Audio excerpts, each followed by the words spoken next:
Hello friends, आज हम इस वीडियो में क्लास 9th का चैप्टर मोशन इसे कवर करेंगे। अगर आपको हमारी वीडियो अच्छी लगती है तो इसे लाइक कीजिए, चैनल को सब्सक्राइब कीजिए और चैनल को सब्सक्राइब करते वक्त बेल आइकन को प्रेस कीजिए ताकि जब भी हम अपनी नई वीडियो डालें आपके पास तक नोटिफिकेशन ज़रूर पहुंच जाए। तो चलिए स्टार्ट करते हैं हमारा ये चैप्टर मोशन। तो सबसे पहले इसकी डेफिनेशन आती है कि मोशन होता क्या है। मोशन का मतलब है मूवमेंट, यानी कि अगर कोई बॉडी मूवमेंट करती है, चलती फिरती है या फिर अपनी पोजीशन चेंज करती है, ठीक है, तो हम उसे बोलते हैं कि वो बॉडी मोशन में है। अगर हम डेफिनेशन देखें तो मोशन कोई भी बॉडी मोशन में कही जा सकती है कब, जब वो अपनी पोजीशन चेंज करे with respect to a stationary object taken as a reference point। मतलब कि आप किसी एक स्टेशनरी ऑब्जेक्ट को, कोई रुका हुआ ये ऑब्जेक्ट है, इसको मान लो रेफरेंस पॉइंट, यानी कि इसे मान लो ऑब्जर्वर। अब इसके सामने अगर कोई बॉडी अपनी पोजीशन को चेंज करती है तो हम कह सकते हैं कि वो बॉडी मोशन में है, ठीक है। जैसे कि आप देखते हो रोड पे गाड़ियाँ चल रही होती हैं, तो आप ऑब्जर्वर हो, स्टेशनरी ऑब्जेक्ट आप हो, खड़े होके देख रहे हो रोड पे, और जो गाड़ियाँ चल रही हैं यानी कि गाड़ियाँ मोशन में हैं। ओके, नेक्स्ट देखते हैं, नेक्स्ट टॉपिक हमारा क्या है, टाइप्स ऑफ मोशन। कितने तरह के मोशन होते हैं? तो दो तरह के मोशन होते हैं, यूनिफॉर्म और नॉन यूनिफॉर्म। पहले हम यूनिफॉर्म मोशन को देख लेते हैं। यूनिफॉर्म मोशन क्या होता है? यूनिफॉर्म मोशन होता है, किसी भी बॉडी को आप यूनिफॉर्म मोशन में कह सकते हो कब, जब वो एक कांस्टेंट रेट के साथ मूव करे। अब ये कांस्टेंट रेट क्या है? कांस्टेंट रेट का मतलब है आप इक्वल डिस्टेंस ट्रैवल करते हो इक्वल टाइम में। जैसे कि मान लो आप 1 मीटर की डिस्टेंस ट्रैवल करते हो 2 सेकेंड में, फिर 1 मीटर की डिस्टेंस ट्रैवल करते हो 2 सेकेंड में, फिर 1 मीटर की डिस्टेंस ट्रैवल करते हो 2 सेकेंड में। तो यहाँ पे आपका डिस्टेंस ट्रैवल करने का टाइम, डिस्टेंस ट्रैवल करने का अमाउंट और आपका टाइम का इंटरवल दोनों ही सेम है हर सिचुएशन में, यानी कि आप यूनिफॉर्म मोशन में हो, ठीक है।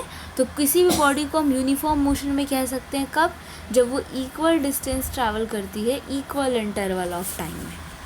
Okay, next topic, next point क्या है हमारा, if body is in uniform motion.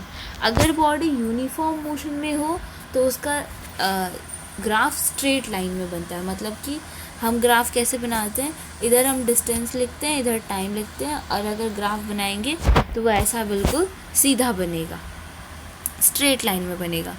Okay, next topic है हमारा नॉन यूनिफॉर्म मोशन क्या होता है। नॉन यूनिफॉर्म मोशन क्या होता है? नॉन यूनिफॉर्म मोशन मतलब कि यूनिफॉर्म का जस्ट ऑपोजिट। नॉन यूनिफॉर्म है यानी कि यूनिफॉर्म का just opposite. Non uniform motion क्या होता है कि अगर कोई बॉडी वेरिएबल रेट से मूव करी हो, वेरिएबल का मतलब है बदलते हुए रेट से, ठीक है, यानी कि उसका अनइक्वल डिस्टेंस ट्रैवल करती है वो इक्वल टाइम ऑफ इंटरवल में। कैसे, देखिए समझते हैं। जैसे कि आप पहले 2 मीटर चल लेते हो, कितने सेकेंड में चलते हो? 1 सेकेंड में। आप 1 सेकेंड में 2 मीटर चलते हो, फिर 1 सेकेंड में आप 2 मीटर चलते हो। ये तो आपका यूनिफॉर्म हो रहा है। 1 सेकेंड आप जैसे 2 मीटर चलते हो 1 सेकेंड में, फिर अगले 1 सेकेंड में आप 1 मीटर चलते हो, फिर अगले 1 सेकेंड में आप 3 मीटर चलते हो। यानी कि आपका जो ये डिस्टेंस है ये वेरी कर रहा है, बदल रहा है, और आपका टाइम सेम है, इक्वल इंटरवल ऑफ टाइम है, लेकिन डिस्टेंस बदलती जा रही है। तो वो नॉन यूनिफॉर्म मोशन होगा, जिसमें आप अनइक्वल डिस्टेंस ट्रैवल करते हो इक्वल इंटरवल ऑफ टाइम में। और अगर कोई बॉडी नॉन यूनिफॉर्म मोशन में है तो उसका ग्राफ कैसा बनेगा? कर्व बनेगा, ऐसे करके, ठीक है। फिज़िकल क्वांटिटी, फिज़िकल क्वांटिटी क्या होती है? अब 2 तरह की फिज़िकल क्वांटिटी होती है, एक स्केलर और एक वेक्टर, ठीक है। स्केलर क्वांटिटी क्या होती है? वो क्वांटिटी जिसमें, वो फिज़िकल क्वांटिटी जिसमें सिर्फ मैग्नीट्यूड हो, कोई डायरेक्शन ना हो, ठीक है। मतलब ऐसी क्वांटिटी जिसमें मैग्नीट्यूड हो, यानी कि अमाउंट तो हो लेकिन कोई स्पेसिफिक डायरेक्शन ना दिया हो कि हाँ आपको वो काम इसी डायरेक्शन में करना है, नहीं, ऐसा कुछ नहीं हो, ठीक है। तो उसको आप स्केलर क्वांटिटी कहोगे, ठीक है। जैसे एग्जांपल दे रखा है, डिस्टेंस हो गया, स्पीड, मास, एरिया, वॉल्यूम, ये सारे आपके एग्जांपल हैं, ठीक है। वेक्टर क्वांटिटी क्या होती है? अब वेक्टर देख लेते हैं। वेक्टर क्वांटिटी होती है वो फिज़िकल क्वांटिटी जिसका मैग्नीट्यूड भी होता है और डायरेक्शन भी होता है, दोनों चीज़ होती है। यानी कि मैग्नीट्यूड अमाउंट भी है और डायरेक्शन बोले तो आपको डायरेक्शन दिया हुआ है कि अगर आप इस डायरेक्शन में वो काम करते हो तभी जाके वो काम आपका कहलाएगा, ये चीज़ मतलब तभी वो काम हो पाएगा। अगर आप दूसरे डायरेक्शन में वो चीज़ करते हो तो आपका वो काम नहीं हो पाएगा जो आपको करना है। जैसे कि अभी हम आगे समझेंगे, आगे जब हम नेक्स्ट टॉपिक पढ़ेंगे तो हम समझ जाएंगे और अच्छे से इस बात को, ठीक है। बस इतना याद रखिए अभी के लिए कि वेक्टर क्वांटिटी वो होती है जिसमें मैग्नीट्यूड भी होता है और डायरेक्शन भी होता है, दोनों चीज़ें होती हैं, ठीक है। और आगे अब हम समझेंगे तो उसमें अच्छे से समझ में आ जाएगा। जैसे एग्जांपल है displacement, velocity, momentum, etcetera. Next topic की तरफ मूव करते हैं, क्या है? डिस्टेंस। अब डिस्टेंस क्या होती है? डिस्टेंस होती है total path covered by anybody, मतलब कि कोई भी ऑब्जेक्ट के द्वारा कवर किया गया टोटल पाथ, पूरा पाथ उसने कितना कवर किया है, पूरा टोटल पाथ, उसको आप कहोगे डिस्टेंस। मतलब कि जैसे आप यहाँ पे हो ए पॉइंट पे, फिर यहाँ बी हो गया और फिर ये हो गया एक सी पॉइंट, ठीक है। ए से बी तक आप जाते हो 3 किलोमीटर है, बी से सी तक जाते हो आप 2 किलोमीटर है, और फिर आप सी से वापस ए पे आ जाते हो। वैसे साफ से बनाती हूँ यहाँ पे, आप ए से बी तक जाते हो जो कि 3 किलोमीटर है, फिर बी से सी तक जाते हो जो कि 5 किलोमीटर है, फिर वापस सी से आप आ जाते हो ए पे। तो आपसे पूछा जाता है कि आपने कितनी डिस्टेंस ट्रैवल की, तो आपने कितनी डिस्टेंस ट्रैवल की? पहले आप ए से बी तक गए 3 किलोमीटर, फिर बी से सी तक गए 5 किलोमीटर प्लस, फिर आप सी से ए पे आते हो, तो यानी कि 5 + 3, अगर आप टोटल करो तो कितना आता है? 16 किलोमीटर। यानी कि आपने डिस्टेंस कितनी ट्रैवल की? 16 किलोमीटर की। तो डिस्टेंस कहते हैं हम, जितना भी टोटल पाथ हम कवर करते हैं उसे हम डिस्टेंस कहते हैं। जितना भी टोटल पाथ हम कवर करते हैं या कोई भी ऑब्जेक्ट जितना भी टोटल पाथ कवर करता है उसको आप डिस्टेंस कहते हो। अब ये एक स्केलर क्वांटिटी होती है। ज़रूरी नहीं है कि इसमें एक स्पेसिफिक डायरेक्शन दी हो कि आप अगर इस डायरेक्शन में डिस्टेंस ट्रैवल करोगे, इस डायरेक्शन में चलोगे तभी वो डिस्टेंस कही जाएगी, नहीं, ऐसा कुछ नहीं है। आप किसी भी डायरेक्शन में जाके चलो तो आपकी वो डिस्टेंस कवर हो जाएगी, आपकी वो डिस्टेंस मानी जाएगी, ठीक है। इसकी SI यूनिट होती है मीटर, इसकी SI यूनिट होती है मीटर, ओके। इसकी SI यूनिट मीटर होती है। SI यूनिट का मतलब है कि ऐसी यूनिट जो इंटरनेशनली वैलिड हो, यानी कि आप किसी भी फॉरेन कंट्री में चले जाओ, अगर आप डिस्टेंस को मतलब मीटर में मीज़र करोगे तो वो लोग समझ जाएंगे, ठीक है। मतलब SI यूनिट है, इंटरनेशनली वैलिड होती है, हर जगह यही यूनिट चलती है। डिस्टेंस की SI यूनिट होती है मीटर, जिसे हम m से रिप्रेजेंट करते हैं, ओके। अब आता है हमारा डिस्प्लेसमेंट। अच्छा, अब ये डिस्प्लेसमेंट क्या होता है? डिस्प्लेसमेंट भी डिस्टेंस जैसा होता है, लेकिन डिस्प्लेसमेंट होता है हमारा शॉर्टकट, ठीक है। कैसे? कोई भी 2 पॉइंट्स है, किसी भी 2 पॉइंट्स के बीच का जो सबसे शॉर्टेस्ट डिस्टेंस होगी, सबसे कम डिस्टेंस होगी, वो होगी आपकी डिस्प्लेसमेंट, उसको आप डिस्प्लेसमेंट कहोगे, ठीक है। अब देखो, अगर आपसे डिस्प्लेसमेंट कहीं पे कैलकुलेट करने को आ जाता है कि आप यहाँ डिस्प्लेसमेंट कैलकुलेट करके बताओ कितनी आएगी, तो क्या आप कैसे करोगे डिस्टेंस कैलकुलेट? इनिशियल और फाइनल पोजीशन का डिफरेंस निकाल लोगे। अब ये इनिशियल और फाइनल क्या होता है? ठीक है, देखिए, इनिशियल होता है हमारा जिस पॉइंट से आप अपनी जर्नी स्टार्ट करते हो उसे इनिशियल कहते हैं, इनिशियल पोजीशन या फिर इनिशियल पॉइंट, ठीक है। और फाइनल क्या होता है? फाइनल होता है जिस पॉइंट पे आप अपनी जर्नी ख़त्म कर देते हो, ठीक है। तो अगर आपसे डिस्प्लेसमेंट पूछा जाता है, डिस्प्लेसमेंट कैलकुलेट करने के लिए दिया जाता है, तो आपको क्या करना है? सिर्फ फाइनल और इनिशियल और फाइनल पोजीशन के बीच का डिफरेंस निकाल देना है। यानी कि जिस पॉइंट से आपने अपनी जर्नी स्टार्ट की है और जिस पॉइंट पे आपने अपनी जर्नी आके ख़त्म की है, उस पॉइंट के बीच का डिफरेंस निकाल देना है, ठीक है। अब ये एक वेक्टर क्वांटिटी होती है। कैसे? अब यहाँ पे आपको एक स्पेसिफिक डायरेक्शन मिलता है कि अगर आप इस डायरेक्शन में जाओगे तभी आपका डिस्प्लेसमेंट कवर होगा, ठीक है।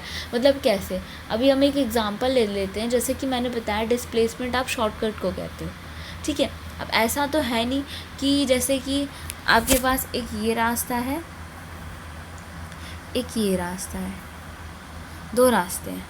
आपको पहुंचना है इस पॉइंट से इस पॉइंट पे, इस ए पॉइंट से इस बी पॉइंट पे, ठीक है। तो अब आपके पास दो रास्ते हैं, आप कैसे भी जाओ, मतलब आप चाहो तो यहाँ से ऐसे घूम के भी जा सकते हो और चाहो तो ऐसे सीधे भी जा सकते हो, ठीक है। आप दोनों जगह से जाओ, आपकी डिस्टेंस तो कवर होनी ही होनी है, ठीक है। डिस्टेंस तो कवर होगी होगी क्योंकि आप टोटल पाथ कवर कर रहे हो, दो दो रास्ते हैं और दोनों पाथों को कवर कर रहे हो, तो डिस्टेंस तो आपकी फिर भी कैलकुलेट होगी, ठीक है। तो कोई यहाँ डायरेक्शन तो है नहीं डिस्टेंस का, लेकिन डिस्प्लेसमेंट का एक डायरेक्शन है कि भैया आप सीधे जाओगे तभी आपको शॉर्टकट मिलेगा। तो यहाँ पे आपके लिए डिस्प्लेसमेंट की एक डायरेक्शन दे दी ना कि आप सीधे जाओगे तभी आपको शॉर्टकट मिलेगा और तभी आप अपनी डिस्प्लेसमेंट कवर करोगे। तो इसीलिए डिस्प्लेसमेंट एक वेक्टर क्वांटिटी होती है, ठीक है। डिस्प्लेसमेंट की भी ऐसा यूनिट आपकी मीटर ही होती है और इसे भी आप एम से ही रिप्रेजेंट करते हैं, ठीक है। नेक्स्ट टॉपिक की तरफ मूव करते हैं। अच्छा, उसके पहले हम कुछ एग्जांपल्स देख लेते हैं।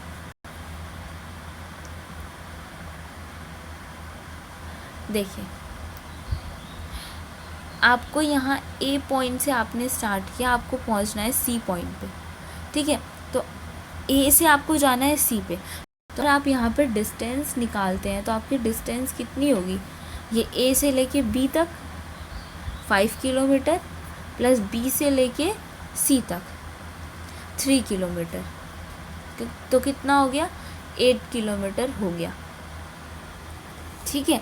अगर आपको अपनी डिस्प्लेसमेंट निकालनी है तो कितनी होगी? देखिए, यहाँ ए से लेके इस सी पॉइंट तक, ए से लेके सी पॉइंट तक के बीच में ये एक शॉर्टकट दे रखा है 4 किलोमीटर का, तो आपकी डिस्प्लेसमेंट हो जाएगी 4 किलोमीटर, ठीक है। उसी तरीके से एक एग्जांपल और है डिस्टेंस और डिस्प्लेसमेंट का।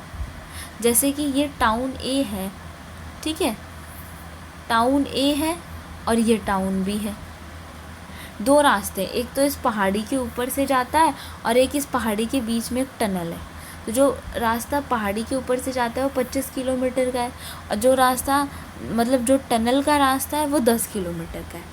तो अब आप मुझे कमेंट सेक्शन में लिख के बताइए, ये आपके लिए क्वेश्चन है कि यहाँ पे डिस्टेंस कौन सी है और डिस्प्लेसमेंट कौन सी है।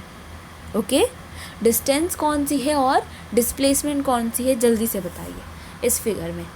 अब हम देखते हैं कुछ क्वेश्चंस जिसमें हमें कैलकुलेशन करना है डिस्टेंस और डिस्प्लेसमेंट का। देखिए, यहाँ पे है, आपने ए पॉइंट से अपनी जर्नी स्टार्ट की और फिर घूम के गए बी पे, फिर बी से आए सी, फिर सी से वापस आ गए ए पे, ठीक है। इतना सारा आपने चला, पहले ए से बी तक है। चलिए मान लेते हैं ए पॉइंट है आपका घर,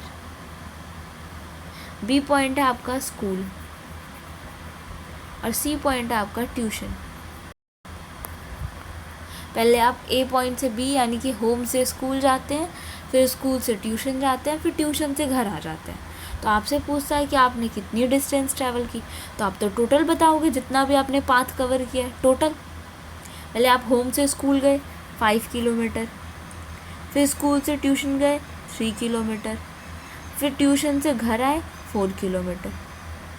अगर हम तीनों को ऐड करते हैं तो हमारे पास आएगा 12 किलोमीटर। ये हो गई हमारी डिस्टेंस। अच्छा, अब बात करते हैं हम अपनी डिस्प्लेसमेंट की। डिस्प्लेसमेंट क्या होती है? ठीक है, अब हम अपनी डिस्प्लेसमेंट की बात करते हैं ज़रा।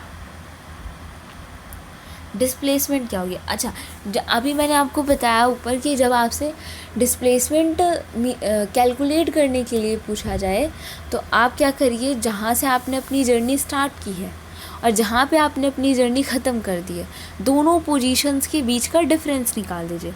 तो आपने अपनी जर्नी की थी स्टार्ट घर से और आपकी जर्नी भी घर पे ही आके ख़त्म हो गई, तो यहाँ तो कोई डिस्प्लेसमेंट होता ही नहीं है, नहीं होगा ना कोई डिस्प्लेसमेंट। आपने अपनी जर्नी घर से ही स्टार्ट की और घर पे ही आके ख़त्म कर दी, दोनों पोजीशंस तो आपके घर ही हैं, तो घर और घर के बीच में कोई डिफरेंस तो है ही नहीं, है ना। तो इसीलिए यहाँ कोई डिस्प्लेसमेंट नहीं होगा, डिस्प्लेसमेंट होगा आपका 0। चलिए एक और क्वेश्चन आ गया, एक और क्वेश्चन आ गया। अब एक और क्वेश्चन क्या है ये, डिस्टेंस ट्रैवल्ड। अच्छा, यहाँ पे भी हमें डिस्टेंस निकालनी है। यहाँ पे मतलब अलग क्या है, ये ट्रैक आपका सर्कुलर दिया है, ठीक है। मान लीजिए आप यहाँ से जॉगिंग करने जाते हैं, आप इस पॉइंट से स्टार्ट करते हैं अपनी जॉगिंग। अब ये आपका सर्कुलर पार्क है, पूरे में आप दौड़ के वापस उस ए पॉइंट पे आ जाते हैं, ठीक है। अब कोई आपसे पूछता है आके कि आप बताइए आपने कितनी डिस्टेंस ट्रैवल की, तो आपको इस सर्कुलर पार्क का एरिया तो नहीं, वो रेडियस तो नहीं पता जिससे आप बता सके कि आपने कितनी डिस्टेंस ट्रैवल की। और देखिए, जब हम सर्कमफ्रेंस किया, आपने मतलब कि इस सर्कल की बाउंड्री को कवर किया है, इस पार्क की बाउंड्री को पूरा कवर किया है, और सर्कल की बाउंड्री को हम कहते हैं सर्कमफ्रेंस। सर्कल की बाउंड्री को हम कहते हैं सर्कमफ्रेंस, यानी कि आपको सर्कल का सर्कमफ्रेंस निकालना पड़ेगा। और सर्कमफ्रेंस का फॉर्मूला क्या होता है, 2πr। अब r की कोई वैल्यू आपको दे नहीं रखी तो 2πr ही छोड़ दीजिए। और अगर आपको r की वैल्यू दे रखी होती कि हाँ इतनी रेडियस है इस पार्क की, तो आप कैलकुलेट करके बता देते एक्चुअल डिस्टेंस आपने कितनी ट्रैवल की, ठीक है। अब फिर इसमें भी पूछता है कि यहाँ डिस्प्लेसमेंट कितनी है, तो यहाँ पे तो कोई डिस्प्लेसमेंट नहीं है, क्योंकि देखिए सेम ऊपर वाले क्वेश्चन की तरह आपने ए पॉइंट से अपनी जर्नी स्टार्ट की, ए पॉइंट पे ही आगे ख़त्म कर दी, तो आपने तो जो कवर की वो तो डिस्टेंस कवर की, डिस्प्लेसमेंट तो कुछ कवर ही नहीं की, ठीक है। तो यहाँ पे कोई डिस्प्लेसमेंट नहीं होगा। नेक्स्ट टॉपिक की तरफ बढ़ते हैं। अच्छा, नेक्स्ट टॉपिक है हमारा स्पीड। स्पीड क्या होता है? स्पीड होता है rate of change of distance, यानी कि डिस्टेंस के चेंज होने की रेट को स्पीड कहते हैं। अब ये क्या है? अब ये है कि जैसे कि आपको कहीं जाना है तो जाहिर सी बात है कि आपको मूव करना पड़ेगा, तब तक आप मोशन में नहीं कहे जाओगे जब तक आप मूवमेंट नहीं करते, मूव नहीं कर लेते। तो अब आप मूव कर रहे हो, अब आप मूव कर रहे हो तो कुछ डिस्टेंस कुछ टाइम में ट्रैवल करोगे, है ना। तो अभी जैसे कि क्या करोगे, 100 किलोमीटर आप चलोगे 4 घंटे में। मान लो आप 100 किलोमीटर ट्रैवल करते हो 4 घंटे में, तो आपका कुछ रेट तो होगा उसे कवर करने का, कुछ रेट तो वहाँ पे होगा ना उसे कवर करने का, कि आपने 100 किलोमीटर 4 घंटे में कितनी रेट से कवर कर लिया, तो उसी रेट को आप स्पीड कहते हो। यानी कि आप कितनी डिस्टेंस कितने यूनिट टाइम में कवर कर लेते हो, आप कितनी डिस्टेंस कितने यूनिट टाइम में कवर कर लेते हो, उसी को आप स्पीड कहते हो, ठीक है। मतलब कि हम बोलते हैं ना, अगर तुम इतने की स्पीड से चलोगे तो इतनी जल्दी पहुंच जाओगे। तो ये जो स्पीड होती है ये डिस्टेंस पे डिपेंड करती है, ठीक है, और टाइम पे डिपेंड करती है। तो आप स्पीड क्या होती है कि आप कितनी डिस्टेंस कितने यूनिट टाइम में कवर कर लोगे, ठीक है, इसे हम कहते हैं। अब ये भी एक स्केलर क्वांटिटी होती है। कैसे? क्योंकि ये डिस्टेंस पे बेस्ड होती है। अब डिस्टेंस एक स्केलर क्वांटिटी, तो ये भी स्केलर क्वांटिटी। इसका फॉर्मूला नीचे है, पहले इसकी एसआई यूनिट देखते हैं। इसकी एसआई यूनिट क्या होती है? इसकी एसआई यूनिट होती है मीटर पर सेकेंड। ऐसे लिखते हैं, पहले मीटर फिर पर फिर सेकेंड, ठीक है, मीटर पर सेकेंड ऐसे करके लिखते हैं। अब इसका फॉर्मूला क्या होता है, स्पीड का फॉर्मूला होता है डिस्टेंस ट्रैवल्ड, मतलब हमने जितनी डिस्टेंस ट्रैवल किया हम उसको ऊपर लिखते हैं और नीचे टाइम लिख देते हैं और फिर डिवाइड कर देते हैं, तो हमारे पास जो आता है वो हो जाती है हमारी स्पीड। ठीक है, स्पीड को हम v नाम के लेटर से रिप्रेजेंट करते हैं, डिस्टेंस को s लेटर से और टाइम को t लेटर से। ठीक है, तो इस बात को भी आप याद रखिए कि किस लेटर से किस चीज़ को रिप्रेजेंट करते हैं। चलिए नेक्स्ट क्वेश्चन की तरफ मूव करते हैं। अब हमारे पास एक सॉल्व करने वाला क्वेश्चन आ गया। अब इसे करने से पहले अगर आपको वीडियो अच्छी लग रही है तो जल्दी से फटाफट से इसको लाइक कीजिए और चैनल को सब्सक्राइब कर दीजिए। ठीक है, चलिए हम इस क्वेश्चन को सॉल्व करते हैं। यहाँ पे क्या दिया है, एक कार है वो 100 किलोमीटर की डिस्टेंस ट्रैवल करती है 4 आवर्स में, तो उसकी स्पीड क्या होगी। अच्छा देखिए, मैंने अभी आपको बताया कि हमें यार स्पीड निकालनी है, तो फॉर्मूला क्या होगा, फॉर्मूला पुट कर देंगे, बस कितना सिंपल है। अच्छा, इससे पहले मैं आपको बता दूं कि जब हम फिज़िक्स के क्वेश्चंस करते हैं ना सॉल्व, तो हमें सबसे पहले गिवन लिखना ज़रूरी होता है। ठीक है, तो पहले आप गिवन लिख लीजिए, क्या क्या आपके पास दिया है। आपके पास दिया है distance travelled by car equal 100 kilometre, time taken by car equal 4 hours. ठीक है, अब हमें क्या निकालनी है, स्पीड। स्पीड का फॉर्मूला क्या होता है, ऊपर डिस्टेंस लिखनी है, नीचे टाइम लिखना है, तो डिवाइड करके कितना आएगा 25। हमारी डिस्टेंस थी किलोमीटर में, टाइम था आवर में, तो यहाँ पे हम इसके पीछे इसकी यूनिट ज़रूर से लगाएंगे। ठीक है, तो इसकी यूनिट क्या हो जाएगी, किलोमीटर पर आवर। अब आप कहोगे कि आपने तो अभी बताया कि स्पीड की ऐसा यूनिट मीटर पर सेकेंड होती है। हाँ, स्पीड की ऐसा यूनिट मीटर पर सेकेंड होती है, लेकिन हमें क्वेश्चन को भी तो फॉलो करना है। अब क्वेश्चन में डिस्टेंस किलोमीटर में है, टाइम आवर में है, तो जो स्पीड आएगी हमें उसे किलोमीटर पर आवर में रखना होगा। अब ये बाद में हमारी मर्ज़ी है कि हम चाहें तो इस 25 किलोमीटर पर आवर को मीटर पर सेकेंड में चेंज कर सकते हैं। अब कैसे करते हैं मैं आपको वो भी बता देती हूँ। देखिए 25 किलोमीटर पर आवर, इसको मीटर पर सेकेंड में चेंज करना है। तो देखिए किलोमीटर को आपको चेंज करना है मीटर में, 1000 का मल्टीप्लाई कीजिए, और आवर को चेंज करना है सेकेंड में, तो 3600 का कीजिए। अब देखिए 2 0 से 2 0 कट दे, ये 2 के टेबल से 5 बार, 2 के टेबल से 18 बार, तो कितना आ गया हमारा 125/18। अब आप इसका डिवाइड दे लीजिए, जितना आएगा उतने मीटर पर सेकेंड हो गया। ठीक है, आपने इसे चेंज कर लिया मीटर पर सेकेंड में। अब आपको शॉर्टकट बताऊँ मीटर पर सेकेंड में चेंज करने का, तो अगर कोई भी नंबर दिया हो उसे आपको मीटर पर सेकेंड में चेंज करना है, तो बस उसमें 5/18 का मल्टीप्लाई कर दीजिए। अब आपको यहाँ से पता ही लग रहा होगा 5/18 कैसे आता है, ऊपर 1000 नीचे 3600, उन्हें काटते हैं तो 5/18 आता है। तो सिंपल है कि अगर आपको किसी भी नंबर को किलोमीटर पर आवर से मीटर पर सेकेंड में चेंज करना है तो 5/18 का मल्टीप्लाई कर दीजिए। ठीक है, और फिर उसे कैलकुलेट कर लीजिए, जितना आएगा उतने मीटर पर सेकेंड हो जाएगा। ठीक है, अब हमारे नेक्स्ट टॉपिक की तरफ मूव करते हैं। हाँ, नेक्स्ट टॉपिक में क्या आता है, स्पीडोमीटर और ओडोमीटर। अब स्पीडोमीटर क्या होता है, आपने देखा होगा कार में एक डिवाइस होती है जिसमें दिखाता है कि आपकी जो कार है वो कितनी स्पीड से ट्रैवल कर रही है। तो जो स्पीडोमीटर होता है वो किसी भी व्हीकल का स्पीड मेज़र करता है।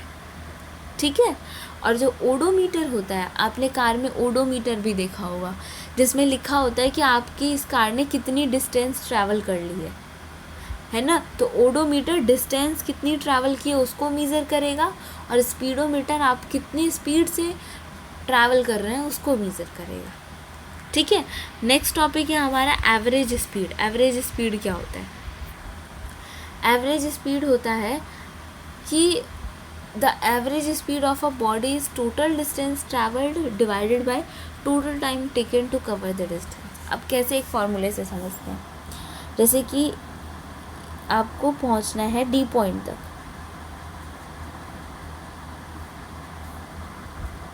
ठीक है, ये 1 मीटर है, आप कितने देर में इसे ट्रैवल कर लेते हैं, 2 सेकेंड्स में।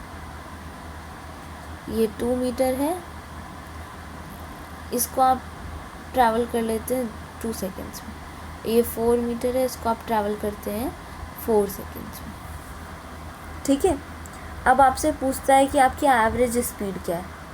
अब आपको कैसे पता, यहाँ तो अलग अलग डिस्टेंस है, अलग अलग टाइम है, तो आप क्या करेंगे, आपने जितनी डिस्टेंस ट्रैवल की है, टोटल डिस्टेंस कितनी की है 42617, और टोटल टाइम जो आपको लगा है 224 और 48, इसका डिवाइड दे देंगे, जो आएगा उतने मीटर पर सेकेंड आपकी एवरेज स्पीड हो जाएगी, ठीक है। एवरेज स्पीड यही होती है, टोटल डिस्टेंस ट्रैवल जितनी आपने की है उसमें आप टोटल टाइम टेकन का डिवाइड कर दीजिए, तो आपकी एवरेज स्पीड निकल के आ जाती है, ठीक है। अब चलिए आगे बढ़ते हैं। आगे फिर से क्वेश्चन आ गया, यहाँ पे बोला है आपके पास 2 ट्रेन है, ट्रेन ए है और ट्रेन बी है।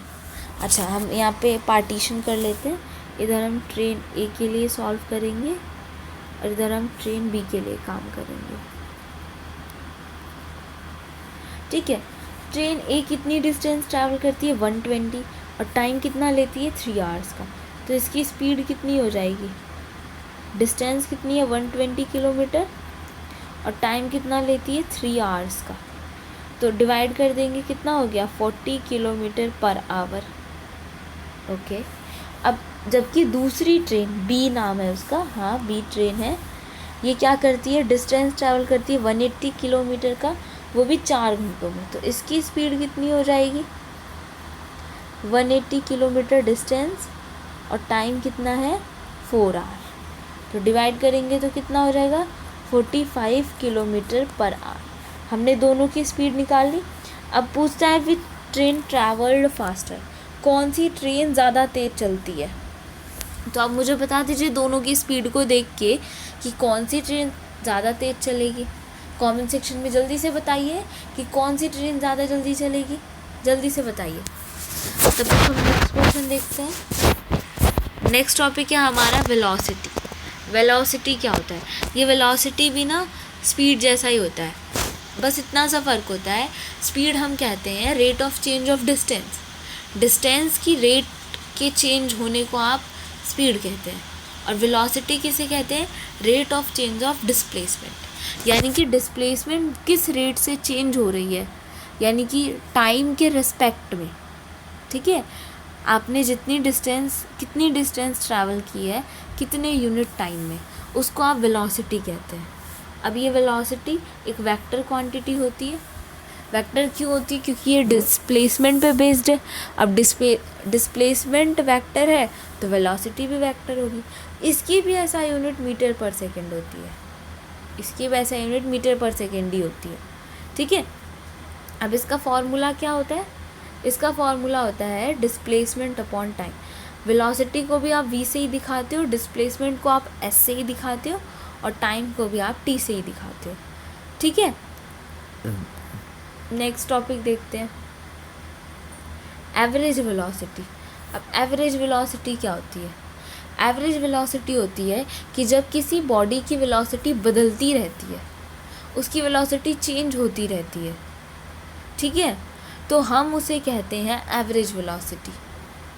यानी कि क्या कहते हैं एवरेज वेलोसिटी, इनिशियल वेलोसिटी, यानी कि आपकी पहले कितनी वेलोसिटी थी प्लस फाइनल वेलोसिटी, और डिवाइड कर दीजिए 2 से, तो आपकी एवरेज वेलोसिटी आ जाएगी। यानी कि आपकी वेलोसिटी एक यूनिफॉर्म रेट पे इक्वल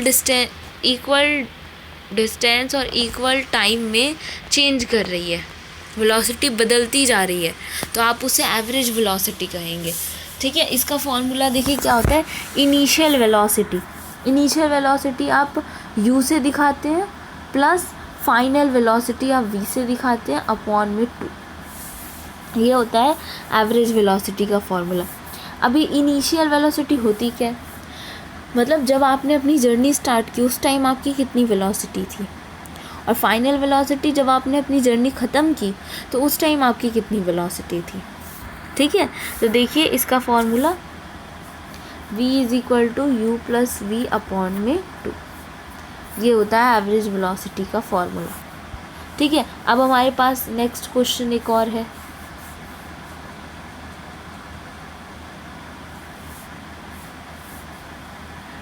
एक कार ट्रैवल करती है 200 किलोमीटर की डिस्टेंस, कहाँ से, दिल्ली से अम्बाला, वो भी किस डायरेक्शन में, नॉर्थ डायरेक्शन में, और उसे ऐसा करने के लिए 5 घंटे लगते हैं। चलिए ठीक है, तो हम स्पीड निकाल लेते हैं। हमें क्या पहले कैलकुलेट करना है, स्पीड, और हमें तो आता है स्पीड का फॉर्मूला क्या है। आप पहले गिवन लिख लीजिएगा, स्पीड क्या होता है, डिस्टेंस अपॉन टाइम, तो डिवाइड करके कितना आ गया, 40 किलोमीटर पर आवर, ये हो गया। अब फिर हमसे कहता है हमें निकालनी है वेलोसिटी। ओके, वेलोसिटी निकालनी है, तो वेलोसिटी कैसे निकालेंगे, डिस्प्लेसमेंट अपॉन टाइम होता है, तो यहाँ पे डिस्प्लेसमेंट भी यही होगा, तो 200 हो जाएगा किलोमीटर और टाइम हो जाएगा आपका 5 आवर, डिवाइड करके कितना आएगा, 40 किलोमीटर पर आवर। ठीक है, लेकिन अब एक बात आपको यहाँ पे गौर करनी है कि अभी हमने पढ़ा वेलोसिटी एक वेक्टर क्वांटिटी होती है, यानी कि वेलोसिटी के लिए आपको एक स्पेसिफिक डायरेक्शन मिलेगा, तो आपको वो डायरेक्शन यहाँ पे क्या मिला है, टूवर्ड्स नॉर्थ, नॉर्थ की तरफ, तो वो आपको यहाँ पे ऐड करना पड़ेगा। मैग्नीट्यूड तो आ गया आपका 40 किलोमीटर पर आवर, अब आप यहाँ पे डायरेक्शन ऐड कर दीजिए टूवर्ड्स नॉर्थ। ठीक है, चलिए अब हम अपने नेक्स्ट टॉपिक की तरफ मूव करते हैं। क्या है, अब है हमारा एक्सेलरेशन। एक्सेलरेशन क्या होता है, एक्सेलरेशन आपने एक्सेलरेटर तो सुना ही होगा कि जब आप किसी स्पीड से मूव कर रहे हैं, ठीक है, अब आपको अपनी स्पीड घटानी है या फिर बढ़ानी है। चलिए आपको अपनी स्पीड बढ़ानी है, तो आप क्या करेंगे, आप एक्सेलरेटर होता है बाइक में, उसको दबा देते हैं, या फिर कार में भी होता है, उसको दबा देते हैं, तो आपकी स्पीड बढ़ जाती है। और ठीक है, यानी कि जब आपकी स्पीड चेंज होने लगती है, स्पीड या फिर वेलोसिटी, अब जब आपकी एक्सेलरेशन क्या होता है, rate of change of velocity, यानी कि आपकी वेलोसिटी चेंज हो रही है कुछ टाइम में, है ना, with respect to time, time के रेस्पेक्ट में, टाइम के साथ साथ आपकी वेलोसिटी भी चेंज होती जा रही है, तो उसी चीज़ को आप एक्सेलरेशन कहते हैं।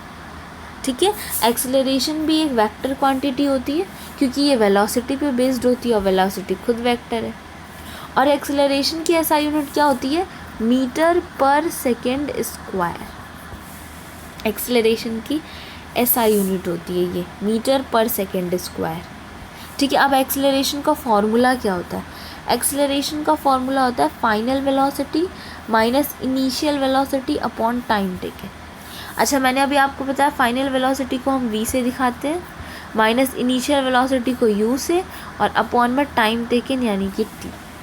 तो एक्सेलरेशन यानी कि एक्सेलरेशन का फॉर्मूला हो गया v minus you upon T, ये हो गया आपका एक्सेलरेशन का फॉर्मूला। ओके, अब चलिए नेक्स्ट टॉपिक है हमारा टाइप्स ऑफ एक्सेलरेशन। क्या है, यूनिफॉर्म एक्सेलरेशन। यूनिफॉर्म एक्सेलरेशन क्या होता है, यूनिफॉर्म एक्सेलरेशन होता है जब आप कोई स्ट्रेट लाइन में मूव कर रहे हैं और आपकी वेलोसिटी जो है ना वो इक्वल डिस्टेंस और इक्वल इंटरवल ऑफ टाइम में चेंज हो। यानी कि कैसे, जैसे पहले आपकी वेलोसिटी 2 मीटर पर सेकेंड थी, फिर आपकी वेलोसिटी 4 मीटर पर सेकेंड हुई, फिर आपकी वेलोसिटी 6 मीटर पर सेकेंड हुई। तो अब यहाँ पे आपकी वेलोसिटी इक्वल इंटरवल में चेंज हो रही है। पहले 2 से 4 हुई, 2 मीटर पर सेकेंड का इंक्रीजमेंट, फिर 4 से 6 हुई, फिर 6 से 8, ऐसे करके हो रही है। तो ये आपका होगा यूनिफॉर्म एक्सेलरेशन, जहाँ पे आपकी वेलोसिटी इक्वल अमाउंट में इंक्रीज़ होती है और वो भी इक्वल इंटरवल ऑफ टाइम के साथ। ठीक है, अब नॉन यूनिफॉर्म जस्ट इसका ऑपोजिट होता है। इसमें क्या होता है, अनइक्वल अमाउंट होते हैं और इक्वल इंटरवल होते हैं टाइम के।